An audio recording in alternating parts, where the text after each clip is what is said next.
Perkenalkan, nama saya Kadari Mahendra dengan NIM 2215 3440009 dari kelas 7A, jurusan Teknik Elektro, program studi D4 Teknik Otomasi. Perkenalkan, nama saya Hidup Sugiarta Mayura dengan NIM 2215 3440007, jurusan Teknik Elektro dengan program studi D4 Teknik Otomasi. Baik, kenalkan, nama saya Hidup Aditya Pertama dengan NIM 2215 344045 kelas 7A, jurusan Teknik Elektro, program studi D4 Teknik Otomasi. Sekian, terima kasih. Oke, selanjutnya saya akan menjelaskan diagram dari alat yang kita buat dan flowchart dan testing aplikasi yang pada laptop saya. Berikutnya ada blok diagram.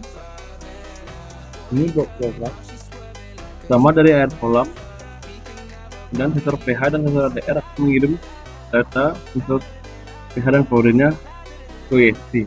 Dan dari ESP yang pertama mengirim ke Firebase, kemudian ke aplikasi, dan dari aplikasi kita bisa menyimpan ke spreadsheet. Dan kedua, dari ESP bisa ke layer TFT. Baik, di sini saya akan sedikit menjelaskan tentang projectnya. Yang pertama itu adalah start, dan seterusnya itu adalah layanan utama aplikasi. Selanjutnya pemilihan maintenance yang diperlukan, ada dua pilihan, yaitu maintenance room dan maintenance pool. Jika customer memilih maintenance room atau menekan maintenance room, akan keluar tampilan layar maintenance room.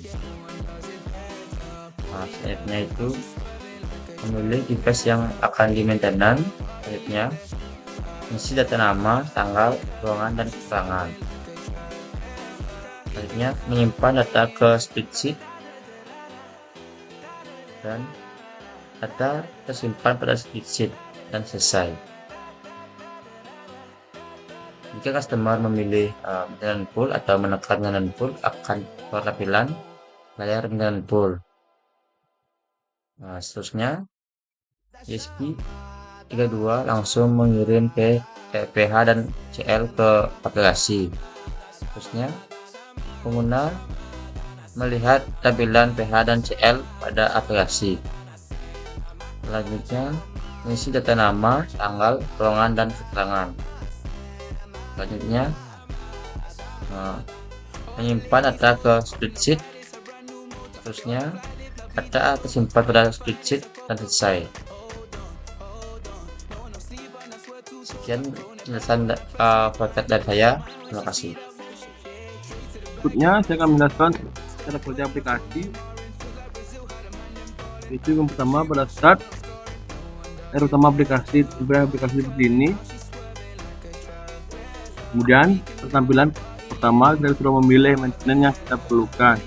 Pertama ada maintenance room dan maintenance pool. Pertama saya jelaskan maintenance room. Dan pada maintenance room kita memilih device yang akan di maintenance. Contohnya SDB. Berikutnya kita disuruh mengisi nama, tanggal, ruang, dan keterangan. Contoh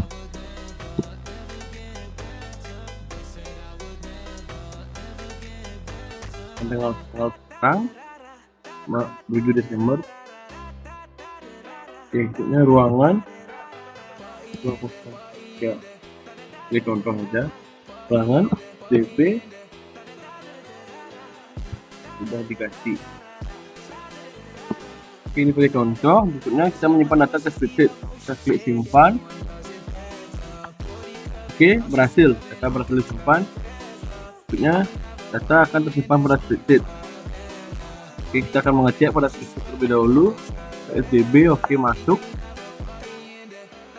pada tanggal 7/12/2025. Tipe FDB dengan nama Kadari Mahendra dan SDB sudah diganti dengan room 03. Pada spreadsheet saya sudah tambahkan semua device tersimpan. Itu ada FDB, HTTP, telepon, exhaust, lampu, pin card, dan bagian pool. Oke, berikutnya saya akan menjelaskan pada maintenance pool.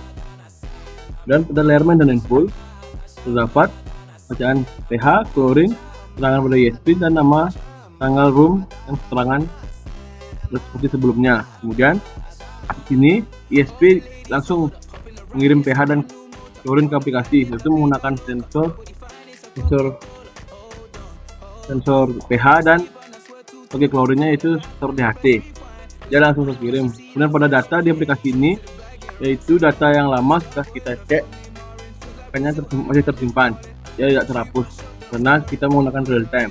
Kemudian pada pengguna melihat tampilan pH dan klorin pada aplikasi benar, dan kita mengisi data dan nama tanggal ruangan dan keterangan.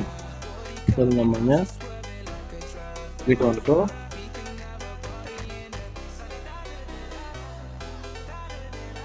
Seperti ini.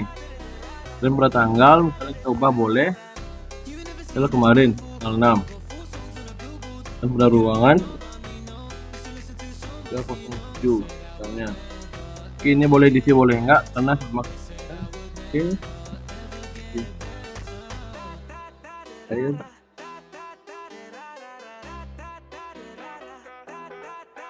Mau. Ya. Kemudian kita menyimpan data ke spreadsheet lagi. Oke, sukses. Data sudah disimpan. Kemudian hilang dan data simpan pada spreadsheet. Oke, kita akan cek apakah data simpan. Di sini kita mengecek pada bagian full. Oke, sudah masuk. Pada jam ini, tapi tanggalnya tanggal 7 kita cek. Kalau misalnya kita lupa menginput, nah, dengan ruangan tersebut nama dan pH klorin sini dan keterangan ESP-nya. Oke, mungkin segitu saja penjelasan aplikasi yang kita buat. Di sini saya akan menjelaskan tentang proses cara kerja alat, kemudian testing alat dan testing aplikasi. Berikut penjelasan dari saya. Jadi di sini adalah program dari alatnya, dari program dari ISP-nya. Bisa dilihat di mana untuk pin pH-nya itu berada di pin 34 dan LDR-nya kami gunakan di pin 35. Kemudian di sini juga ada pin-pin dari TRTFT-nya bisa dilihat. Kemudian turun ke bawah.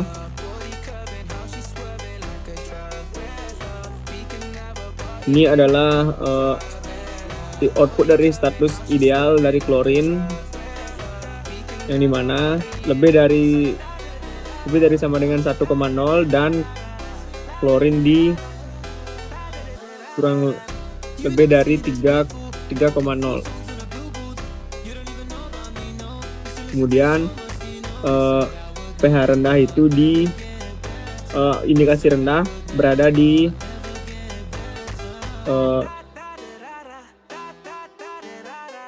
klorinnya itu kurang dari 1,0 dan untuk pH-nya tidak kami isi. Kemudian untuk di TFT-nya itu dikatakan bahaya bila dari alat tidak membaca atau tidak dapat mendeteksi klorin dan pH. Kemudian ini adalah sedikit hasil tes kami tadi sebelum melakukan pengambilan video, karena kami belum memasukkan alatnya ke dalam air, dan ini data-data yang kami dapatkan ketika alat kami sedang melakukan uji coba dengan estimasi dan cara yang benar. Kemudian di alatnya kami menggunakan sensor pH untuk mengetes atau mengetahui pH dalam air. Kemudian ada layar TFT sebagai monitor dari output pembacaan data sensor, dan LDR sebagai alat untuk mengetes atau mengetahui estimasi klorin pada air, yang dimana nanti menggunakan cairan yang biasa digunakan untuk melakukan test kit pada test kit manualnya. Jadi di sini kita hanya perlu menambahkan sedikit cahaya agar LDR dapat membaca kadar klorin dengan tepat. Kemudian kita akan melakukan testing dari alat ini.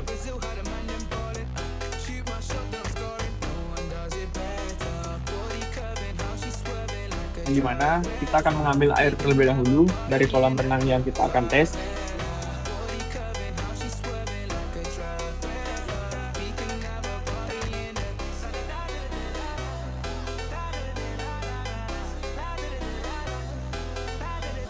Ini adalah air dari kolam renang yang akan kita tes. Kemudian untuk masing-masing sensor kita hanya perlu memasukkan dalam air, dan untuk klorinnya kita hanya perlu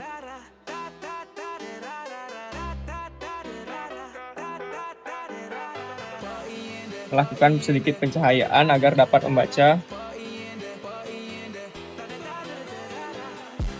data kadar klorin pada air. Berikut ini adalah data atau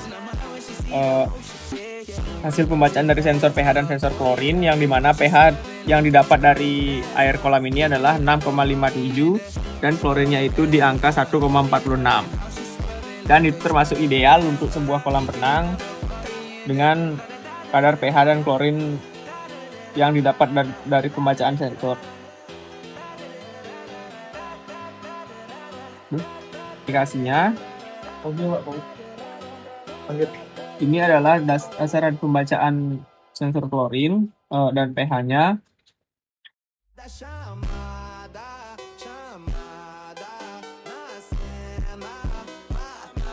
Yang dimana didapat hasil pembacaan di 6,5 dan 1,4. Kemudian kita akan lihat di aplikasinya di maintenance pool, dan di sini terlihat pembacaan yang sama daripada di layar TFT-nya, karena data bersifat real time, jadi setiap pembacaan itu dapat berubah-ubah kapan saja. Jadi kita hanya perlu memastikan dan mengestimasikannya di angka berapa kita inginkan. Kemudian jika ingin memasukkan atau mengupload laporannya, kita hanya perlu menuliskan nama, kemudian tanggal, dan room itu kita tulis full, dan di keterangan kita tulis pH dari airnya itu di 6,5 dan klorin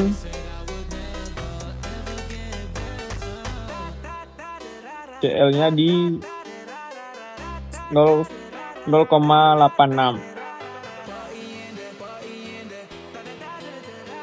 Setelah itu kita klik simpan, maka akan muncul notifikasi data berhasil disimpan dan akan muncul di Google Spreadsheet tempat semua data disimpan dari maintenance room dan maintenance pool.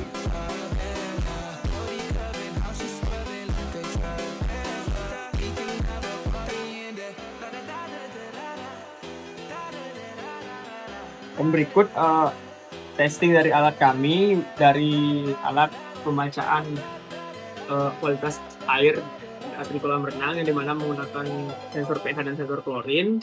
Dan juga di sini kami mengucapkan terima kasih kepada dosen pembimbing kami yang mengampu mata kuliah PKO, Bapak Ngurah Agung Sarsita.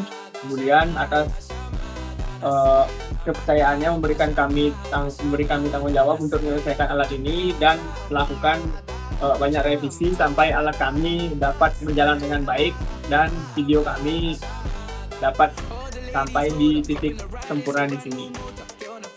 Itu saja yang dapat saya sampaikan. Terima kasih.